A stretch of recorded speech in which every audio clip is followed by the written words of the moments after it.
એક સમય એવો તો અગરિયાઓ જે છે એ રણમાં આવે, રણમાં મીઠું પકવે અને એમડી વિરાણી નામનો યુવાન છે મીઠું પકાવવા માટે થઈ અને કેટલી મજૂરી જે છે એ કરવી પડે છે. રણમાં કઈ રીતના મીઠું જે છે એ પકવવાની કામગીરી કરવામાં આવતી હોય છે, કેટલા સમય સુધી મહેનત મજૂરી કર્યા પછી જે છે એ મીઠું પાકતું હોય છે અને મીઠું પાક્યા પછી જે તે કારખાનામાં પહોંચતું હોય ત્યાં પેકિંગ થઈને આપણા ઘર સુધી આવતું હોય છે.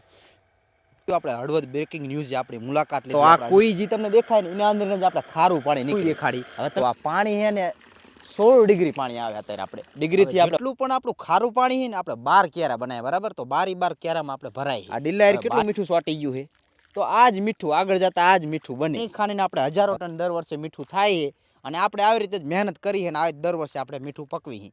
મિત્રો આપણે અત્યારે કચ્છના નાના રણમાં છીએ. એક સમય એવો તો અગરિયાઓ જે છે એ રણમાં આવે, રણમાં મીઠું પકવે અને અગરિયાઓની જે કંઈ નાની મોટી સમસ્યા હોય, અગરિયાઓને કંદડતા કંઈ પ્રશ્નો હોય તો એ મીડિયા મિત્રો જે છે એ રણમાં આવતા હોય કે પછી અગરિયાઓ એમને જાણ કરતા હોય ને આવે ને ત્યાર પછી જે છે એ અન્ય લોકો સુધી એની જે કંઈ માહિતી છે એ પહોંચતી હોય છે. પરંતુ અત્યારે હવે પરિસ્થિતિ બદલાઈ છે. આમ તો મોટાભાગના જે મિત્રો ફેસબુક, યુટ્યુબ કે ઇન્સ્ટાગ્રામ વાપરતા હોય એ બધાને ખબર હશે કે રણમાં જે એમડી વિરાણી નામનો યુવાન છે એ રણમાં અગરનું કામ કરે છે, મતલબ કે મીઠું પકવવાની કામગીરી જે છે કરે છે. તેની સાથે સાથે અહીં જે કંઈ માહિતી છે એ માહિતી પણ જે લોકો મીઠું નથી પકવતા એના સુધી પણ પહોંચાડે છે અને લોકોને કહે છે કે ભાઈ મીઠું પકાવવા માટે થઈ અને કેટલી મજૂરી જે છે એ કરવી પડે છે. કારણ કે રણમાં જ્યારે શિયાળો હોય મિત્રો તો 0 ડિગ્રી સુધીનું તાપમાન થઈ જતું હોય છે. ઉનાળાની વાત કરીએ તો ત્યારે 50 ડિગ્રી પ્લસ તાપમાન જે છે એ રણમાં પહોંચી જતું હોય છે. એટલે આવી પરિસ્થિતિ વચ્ચે રણમાં અગરિયાઓ જે છે એ મીઠું પકવતા હોય છે.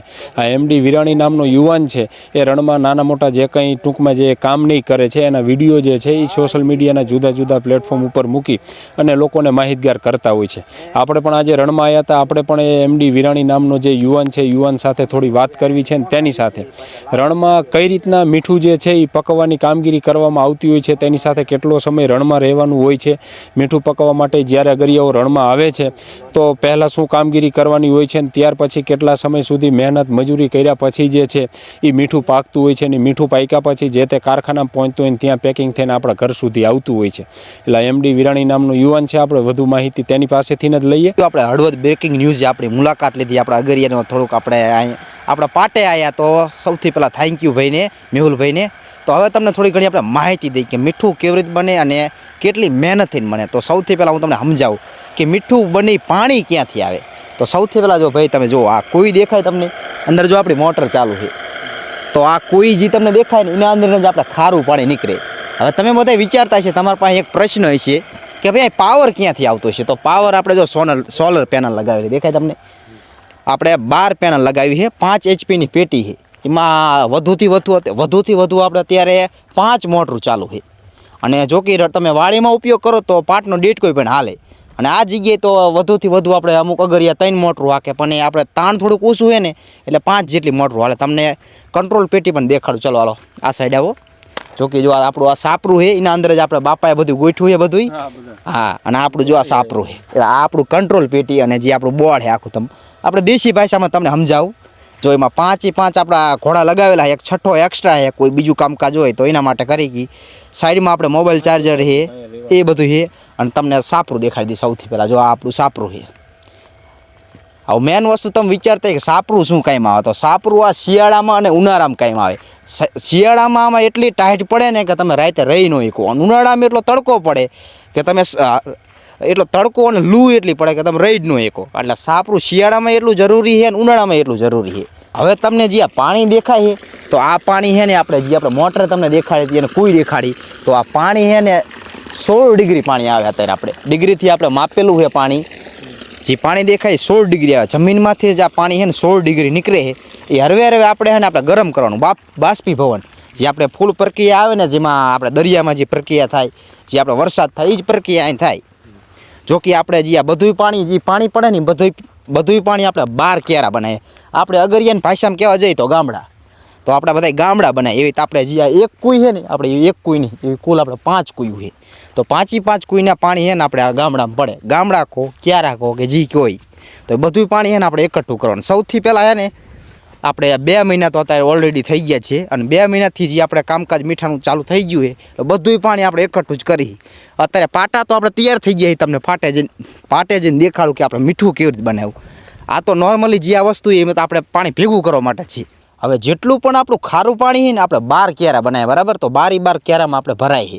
હવે 12 ક્યારામાં આપણે એમની નથી બનાવ્યા. તમને એમ વિચારતા છે કે આપણે પાણી એકઠું થતું છે, તો આપણે એક કામ નહીં કરતું, આ 2 કામ કરે.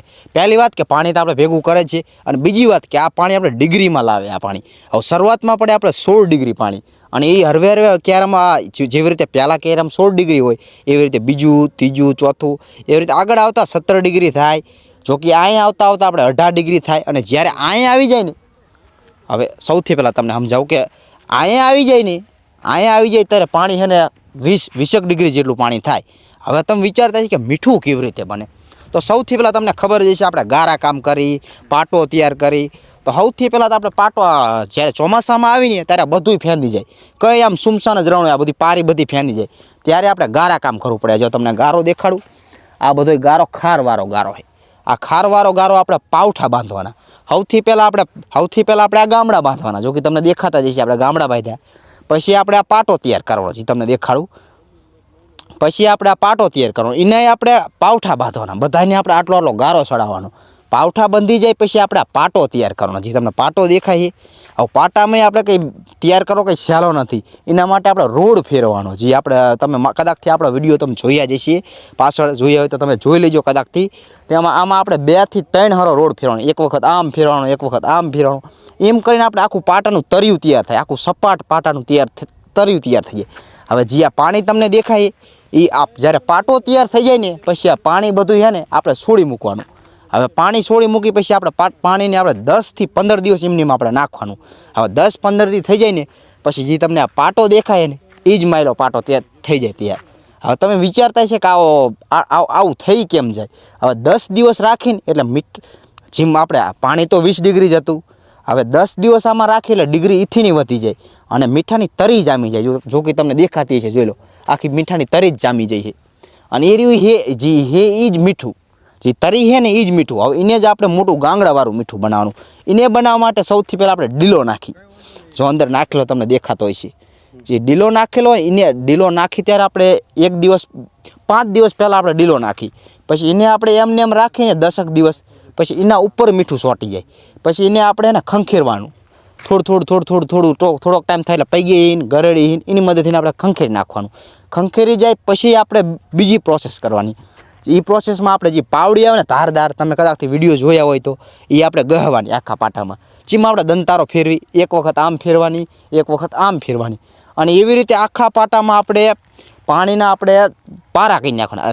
મીઠાના, પાણીના નહીં, મીઠાના પારા કરી નાખવાના. આવું ઝીણું ઝીણું મીઠું આખા પાટામાં થઈ જાય છે. હવે જે ઝીણું ઝીણું મીઠું થાય ને એ જ આગળ જતાં મોટા ગાંગડાવાળું મીઠું બને. અને એને જ આપણે દંતારો ફેરવીને આપણે બીજા દિવસે કે ત્રીજા દિવસે આપણે દંતારો ફેરવી. અમુક અગરિયા ડેલી ફેરવે એવું કંઈ નહીં. ડેલી ફેરવાથી ને ફાયદો થાય એવું નહીં કે ન ફાયદો થાય. જેટલા દિવસે તમે ફેરો તો મીઠું સોટે નહીં. ડેલી ફેરો તો મીઠું ન સોટે. અને એક દિવસ ફેરો તોય તો વાંધો ન જ આવે. અંદર જ ઉતરીને દેખાડ્યું કે આપણે મીઠું કેવું હોય અને શરૂઆતમાં મીઠું બને કેવી રીતે બને. તો ચલો આપણે આ ખોણામાં જ આપણે ઉતરીએ એટલે આપણું મીઠું એને બગડે નહીં. સૌથી પહેલાં તો એ વસ્તુની આપણે ખાસ ધ્યાન રાખી. પગ થોડા ઘણા આપણા ગંદા થાય, આપણે થોડાક સાફ કરી નાખ્યા. ચલો હાલો, તો હવે તમને ડીલો દેખાડો. તમે વિચારતા જ ભાઈ આ ડીલા કેવી રીતે મીઠું સોટે, તો હાથ તો ભલે બગડે કંઈ વાંધો નહીં. લો જો આ ડીલા કેટલું મીઠું સોટી ગયું છે. તો આ જ મીઠું આગળ જતાં આ જ મીઠું બને. હવે તમને થોડુંક કાઢીને દેખાડો એટલે થોડોક અંદાજ આવે કે શરૂઆતમાં મીઠું કેવું હોય. એક જ સેકન્ડ, થોડુંક જો સોટેલું મીઠું છે, હાવ ખુલ્લું ન હોય, કારણ કે આપણે દંતારામાં ફેરવાનું જે બાકી છે અને કાપવાનું બાકી છે. જો આ રહ્યું જ મીઠું ઓરિજિનલ